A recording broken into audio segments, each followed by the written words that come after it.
But we don't have sharp, pointy teeth, though. You hear this argument a lot in the health space about why we're not carnivores. It's great, isn't it? We don't have sharp, pointy teeth. First of all, we actually have two of them, but we get the point. Not all of our teeth are sharp. Carnivores have sharp teeth, therefore we're not carnivores. Okay, so let me explain why this is a grossly oversimplified argument that completely fails to understand the fundamental, rudimentary aspects of evolution. A lot of people may have heard of positive and negative selection pressures in evolution. A positive selection pressure is basically a pressure that is exerted on an organism to develop something. To be very simplistic here, while maintaining the truth as much as possible, the integrity here of the argument.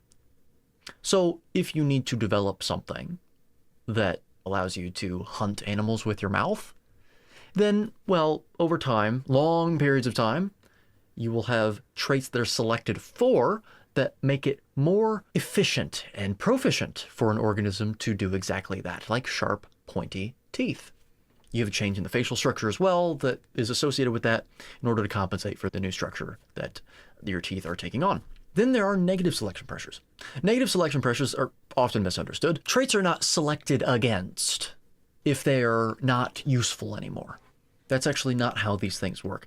They're selected against if the trait concerned basically provides the organism with something that interferes with the survival of the organism or actively causes it harm. Then you'll have a trait selected against. That is fundamentally true. Now, for people that think traits can atrophy, though, for example, we have an appendix, which is a vestigial part of a large cecum that we used to have, right? True, but that's not an example of a negative selection pressure. It's a little more nuanced than that, but either way, fine. So you can understand why people might draw the conclusion, if we don't have sharp, pointy teeth, we're not carnivores. But if you understand these pressures, these fundamental elements of evolution, you realize, oh, wait, no, that's not exactly how that works, is it? The reason for that is 4.5 million years ago, actually more than that, when you trace back our lineage, our ancestral lineage, you'll find that we have a frugivorous past. Frugivores eat nuts, shoots, fruit, of course, when in season. That's a key. That's often left out. And tubers, basically. And if you look at a frugivore's teeth, I'll put one on the screen now, you'll see that we have basically the identical set of teeth as they do. We have a frugivorous past. 4.5 million years ago or so, we took a different route and we started to eat a lot of dead animals, basically. That's what we decided to eat. Now, I kind of want to go back and question why they decided to do that, because that's not really appetizing, but hey, you do you, man. It's in the past. But you got to think, with our frugivorous teeth, was there a positive selection pressure when we started to consume rotting animal flesh that would have caused us to develop sharp, pointy teeth?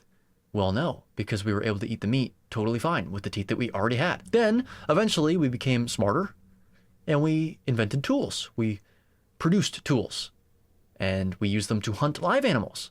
So we were not eating rotting meat anymore. We were not scavengers anymore. We were hunters and, to a slight extent, gatherers. A much lower extent, slighter extent than is often taught. We were not an equal amount of hunter-gatherer. The evidence does not show that. We were still to some extent gatherers, though. It would be false to say otherwise. But same question holds here. Did we have a positive selection pressure imposed upon us to develop sharp, pointy teeth to eat animals? Well, no, because we weren't hunting these animals with our teeth by running directly at them. That didn't happen, did it? No.